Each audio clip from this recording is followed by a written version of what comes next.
des Champions face à Leipzig, le club de la capitale aurait trouvé le successeur de Thomas Meunier, parti vers Dortmund, qui n'est autre en fait que le concurrent du Belge en sélection, Timothy Castagne, le latéral de 24 ans de l'Atalanta Bergame. Alors rien n'est impossible, le joueur n'a pas caché que ça pourrait l'intéresser. En dehors de ça, le champion de France pourrait le faire grandir plutôt que de faire une immense dépense sur un joueur qui est déjà parmi les grands noms, entre guillemets. Sur le côté des départs, à présent on le sait maintenant depuis quelques semaines, pour autant il n'a pas encore trouvé de club, mais devrait trouver preneur très prochainement, libre de signer où il le souhaite. Il fait la une des quotidiens sportifs portugais de jour en jour. Le Benfica Lisbonne en rêve, justement, c'est confirmé. L'ancien parisien s'est exprimé pour la première fois sur sa future destination. Il a confirmé des contacts avec le deuxième du championnat portugais cette saison, mais aussi avec d'autres clubs. Néanmoins, il a sa préférence, je cite: si j'ai la chance de pouvoir aller là-bas, au Benfica, donc je serai heureux. Affaire à suivre donc. À l'OM, maintenant, les objectifs sont clairs depuis quelques jours. Villas-Boas veut trouver les doublures de Benedetto et d'Amavi. Dans ce sens, les dirigeants marseillais s'activent en coulisses. Selon Super Déporté, le club phocéen apprécierait beaucoup le profil d'Alexandre Telles, le jeune latéral gauche de 20 ans qui appartient à Valence en prêt cette saison à Famalicão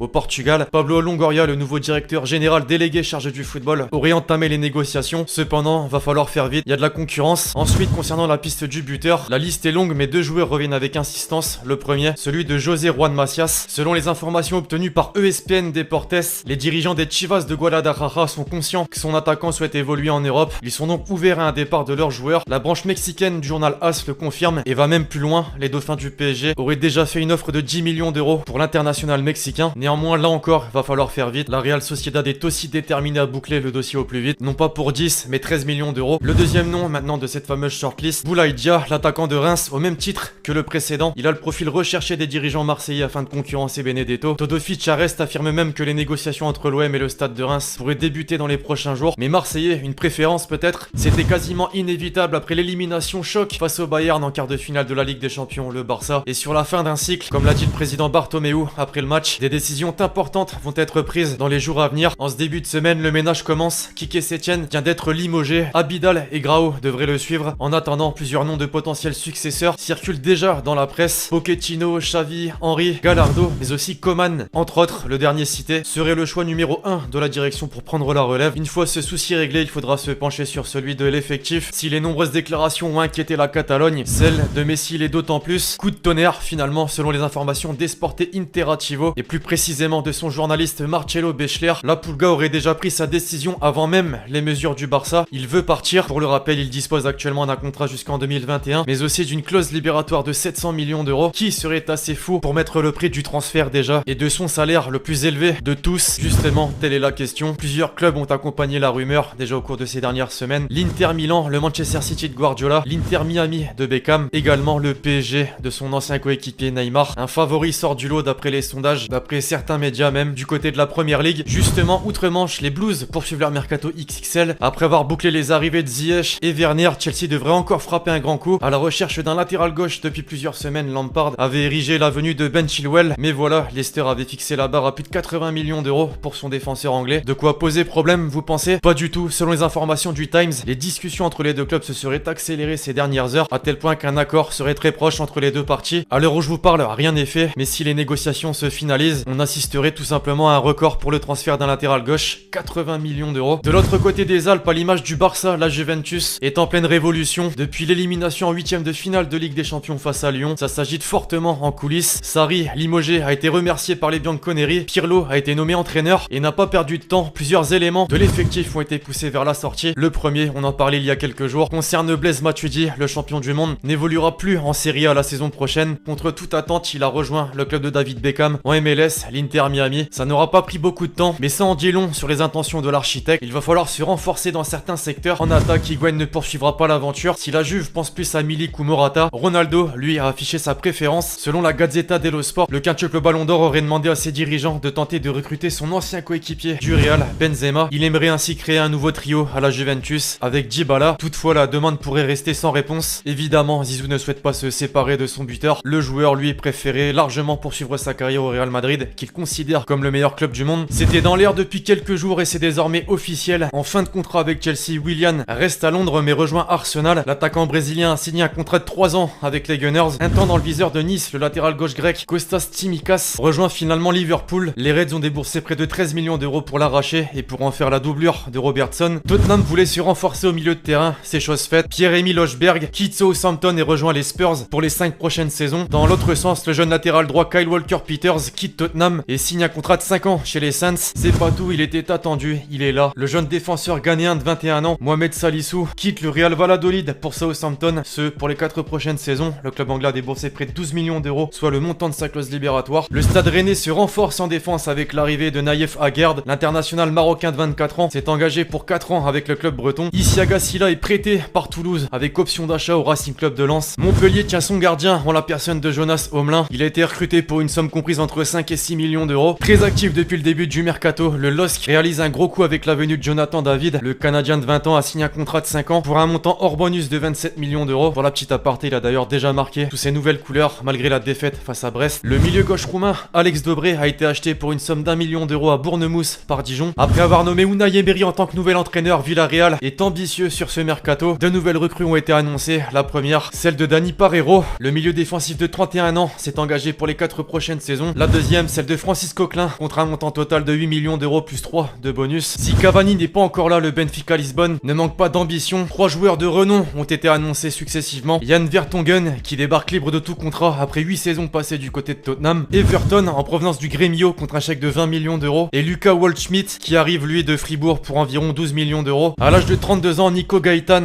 rebondit au Portugal. Il s'est engagé pour 1 an avec Braga. Pedro Porro a été prêté pour 2 ans par Manchester City au Sporting. Rafik Guitane quitte temporairement le Stade Rennais. Le milieu offensif est prêté sans option d'achat toute la saison au Maritimo Funchal. Camille Glick est officiellement un joueur de Benevento, champion de France en 2017 avec l'AS Monaco. Il redécouvrira donc la Serie A. Rafinha, lui, est de retour en Europe, à l'Olympiakos plus particulièrement. Après une année à Flamengo, l'ancien défenseur du Bayern s'est engagé pour une saison. Le milieu de terrain nantais Luca Evangelista est cédé avec option d'achat au Red Bull Bragantino, promu en première division brésilienne. Enfin, Max-Alain Gradel est transféré de Toulouse à Sivasspor en Turquie. Bref, voilà l'équipe, c'est tout pour l'épisode mercato du jour. J'espère vraiment que vous l'avez kiffé, je compte sur vous. Si c'est le cas, pour lâcher le gros pouce bleu, donnez-moi votre avis dans les commentaires sur tous les transferts probables et les transferts officiels qu'on a pu citer dans cette vidéo. Puis d'ici là, on se retrouve très vite sur la chaîne pour de nouvelles vidéos. C'était LXG.